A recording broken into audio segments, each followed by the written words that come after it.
So it's the 12th of November 2023. So we're coming to the end of our spring, and the weather has started to warm. We've had a few 30 days now, and you can see the grass, whilst there's still quite a lot of it, it's started to go to seed and brown off, which is moving toward that brown summer look.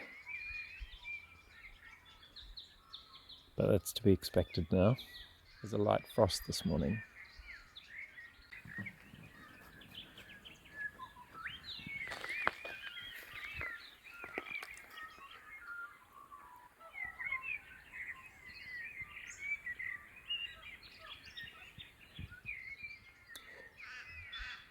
So we're in that phase now where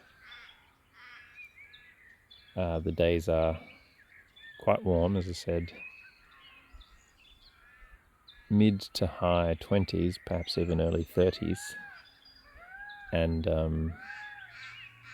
but still cold nights, cold and slight frost. We have roses now. There's about 5 or so bushes that are producing some pretty good blooms.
Good morning, Chuck. Good morning.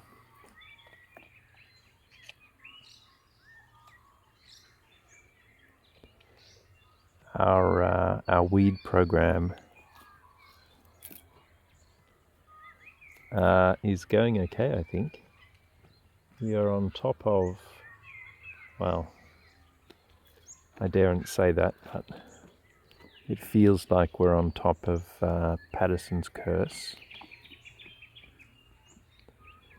for the most part, and within sections of the property we also are reasonably on top of African thistle,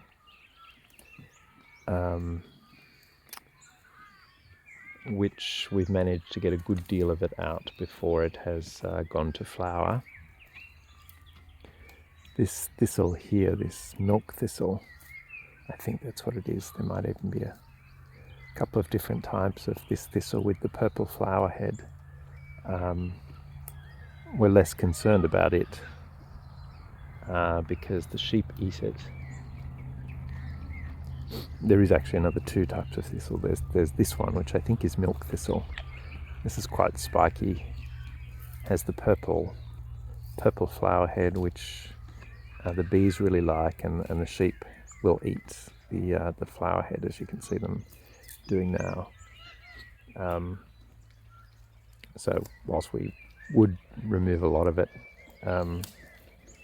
given time and opportunity, it's not on the must-do list. There's another type of thistle as well, which is different to this one, and it's the much thicker stemmed thistle, and it's full of water. And again, the sheep will eat that, so we're not too bothered about that one either. So it's really Patterson's curse and African thistle. There's still quite a bit of African thistle over on the other side of the property, and that is a problem because it goes to seed and that seed disperses everywhere, but all we can do is just try and take it out as and when we can, like we've done with Patterson's curse.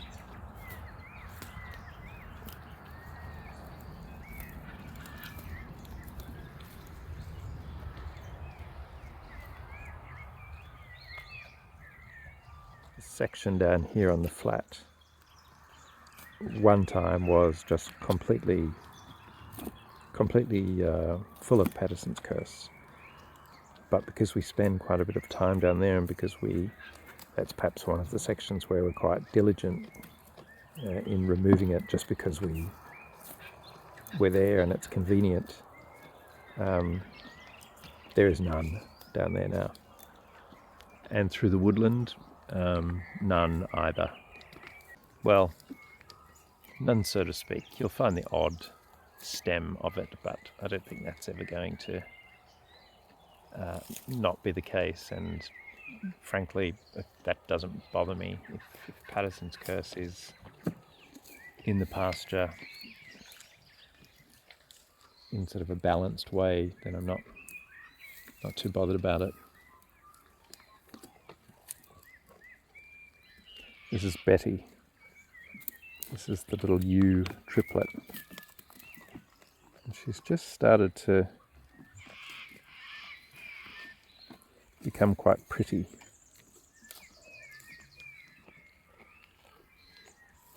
She's about 14 months old now. Hello, Chuck.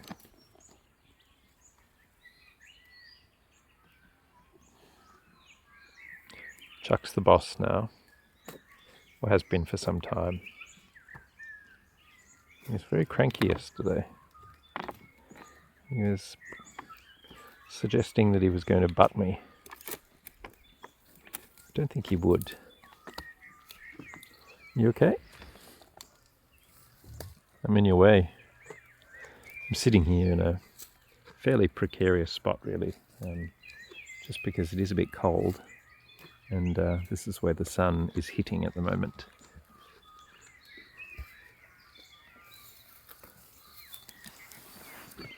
Probably not terribly sensible, because these rocks make a really good place for snakes to come out and warm up for the morning, but I'm sure they won't be bothered about me if I'm not bothered about them. That's a good bit, Chuck.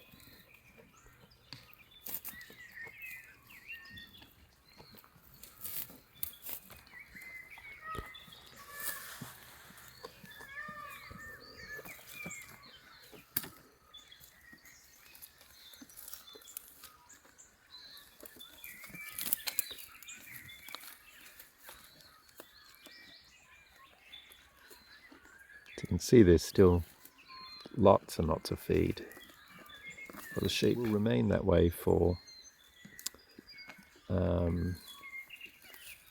I've just seen some African thistle which I need to come and get out. So that's it there.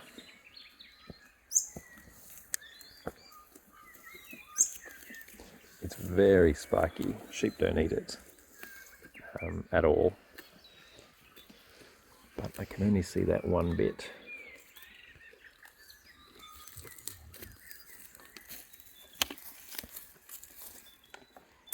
They've even spotted a bit of Patterson's curse there as well.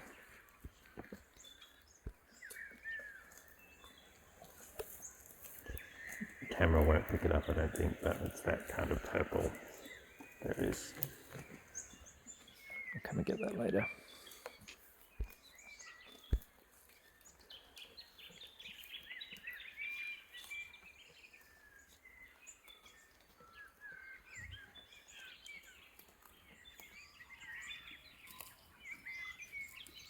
Things are far from perfect here, in the sense of we still have no house, weeds, a never-ending list of unfinished jobs. But by gosh, particularly sitting here in the sun this morning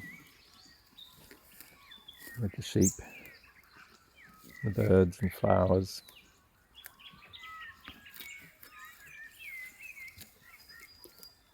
and just the fact that I have the opportunity to do it. When you think of other people and their circumstances throughout the world,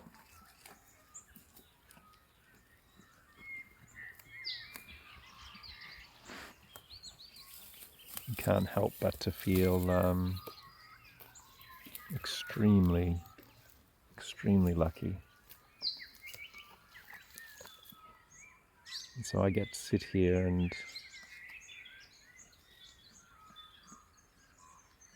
just, I'm conscious of my immensely good fortune.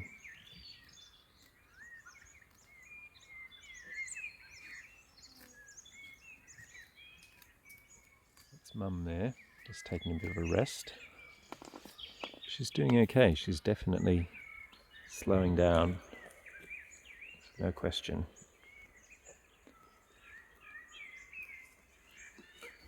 But she's good. So we've had her since January 2018. So coming up to 6 years now.